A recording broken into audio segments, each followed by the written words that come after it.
মুখ্যমন্ত্ৰী মহোদয়ৰ যোৱাকালিৰ যিটো প্ৰেছ কনফাৰেন্স এইখিনি মই শুনিছোঁ আৰু শুনাৰ পিছত তেখেতে ৰাজনৈতিকভাৱে কংগ্ৰেছ দলক অসমত পঞ্চায়ত নিৰ্বাচন সময়মতে নোহোৱাৰ বাবে জগৰীয়া কৰিছে।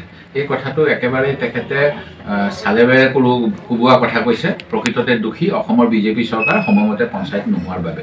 আমি জানো যে অসমত পঞ্চায়ত আইন আৰু নিয়মাৱলী আছে। এই অনুসৰি 5 বছৰৰ মূৰে মূৰে পঞ্চায়তৰ নিৰ্বাচন হ'ব লাগে। ঘটনাটো হ'ল যে ডিচেম্বৰ মাহৰ 2023 চনতে পঞ্চায়তৰ অসমত থকা কাৰ্যকাল শেষ হ'ল আৰু এই আইনতে লিখা আছে যে চৰকাৰে 6 মাহ আগৰ পৰা পঞ্চায়ত নিৰ্বাচনৰ বাবে প্ৰস্তুতি কৰিব লাগে আৰু তাৰ বাবে ৰাজ্যিক নিৰ্বাচনী আয়োগক দায়িত্ব দিয়া হৈছে। কিন্তু 2023 চনৰ ডিচেম্বৰত যেতিয়া কাৰ্যকাল শেষ হ'ব তাৰ অৰ্থ হ'ল জুন 2022 চনৰ পৰাই চৰকাৰে প্ৰস্তুতি চলাব লাগিছিল পঞ্চায়ত নিৰ্বাচনৰ বাবে।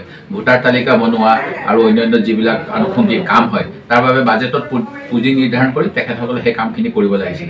সেই কামখিনি নকৰাৰ বাবে যি সময়ত ইয়াত বিজেপি চৰকাৰ আছে, মুখ্যমন্ত্ৰী ডক্টৰ হিমন্ত বিশ্ব শৰ্মা, সেইখিনি সময়ত আমি কংগ্ৰেছ দলটো তাৰ কাৰণে কেনেকৈ জগৰীয়া হ'লো মুখ্যমন্ত্ৰীয়ে এই কথা স্পষ্ট কৰিব লাগে।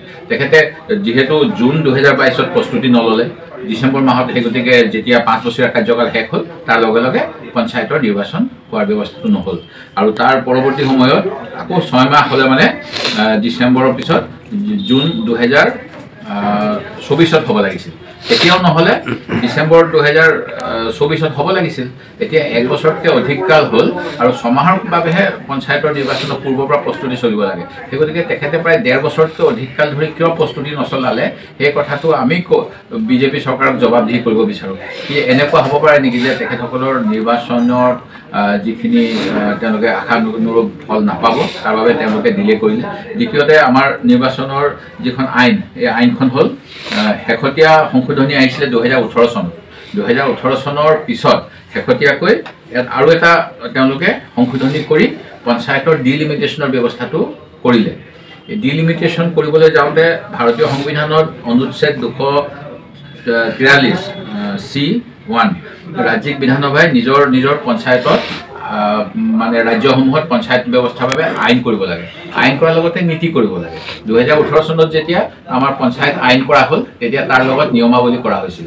এইবাৰ যেতিয়া তেওঁলোকে নতুনকৈ সংশোধন কৰিলে পঞ্চায়ত ডিলিমিটেশ্যন কৰিব বুলি, তেতিয়া তেওঁলোকে কোনো নিয়মাৱলী নবনালে আৰু নিয়মাৱলী নবনালে মানে এয়া সংবিধান বিৰোধী হয় আৰু অকল SOP ভিত্তিত হ'ব নোৱাৰে আৰু SOPখনো তেওঁলোকে সকলোকে প্ৰচাৰ কৰা নাছিল। সেই গতিকে বিভিন্ন ধৰণৰ সাংবিধানিক যিবিলাক ব্যৱস্থা, এই ব্যৱস্থাখিনি চৰকাৰে ভংগ কৰাৰ বাবে উচ্চ ন্যায়ালয়ে যোৱাকালি ৰায়দান নিৰ্বাচনৰ পক্ষত দিব পৰা নাই বুলি মই আইনবিদসকলৰ পৰা জানিব পাৰিছোঁ।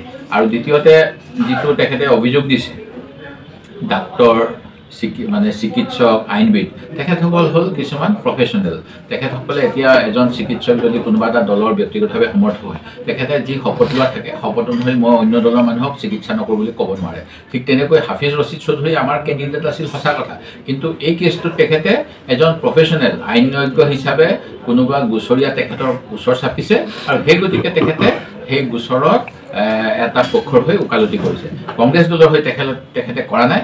এই কথা অন্য নাজানিলেও আমাৰ মুখ্যমন্ত্ৰী নিজে LLM পাছ আৰু তেখেতে তাতকৈ অধিক ডিগ্ৰী লৈছে যদিও মই নাজানো, তেখেতে এই কথাটো জনা উচিত আৰু তেখেতে এনেকুৱা কথা একমাত্ৰ নিজৰ যি বিফলতা সময়মতে পঞ্চায়ত নিৰ্বাচন কৰিব নোৱাৰাৰ বাবে তাৰ দুখ আজি কংগ্ৰেছ দলক দিছে, যিটো দুৰ্ভাগ্যজনক। কিন্তু আমি ভাবোঁ যে পঞ্চায়তৰ যিখিনি আহ্বান উচ্চ ন্যায়ালয়ে দেখাই দিলে সেইখিনি আগন্তুক সময়ত দূৰ কৰক আৰু পঞ্চায়ত নিৰ্বাচন যিমান সোনকালে পাৰে সিমান সোনকালে কৰক। আৰু কালি গুৰুত্বপূৰ্ণ কথা এটা সেই ধৰণৰ মেছেজ পঠাই ন্যায়ালয়ৰ যিটো স্বতন্ত্ৰতা, এই স্বতন্ত্ৰতাৰ ওপৰত মুখ্যমন্ত্ৰীয়ে এনেকুৱা কথা কৈ ভাবুকি দিছে নেকি, এই কথাটো মই গুৱাহাটী বাৰ কাউন্সিল, গুৱাহাটী উচ্চ ন্যায়ালয়ৰ লগত জড়িত যিসকল তেখেতসকলক চাবলৈ অনুৰোধ কৰিছোঁ। কাৰণ এনেকুৱা ধৰণৰ কথা কেনেকৈ ক'ব পাৰে যে যি সময়ত এটা গোচৰত বহুদিন ধৰি চলি আছে, অকল এটা গোচৰ নহয়, কেইবাটাও গোচৰৰ যিটো মানে 10-12টা গোচৰ হৈছে।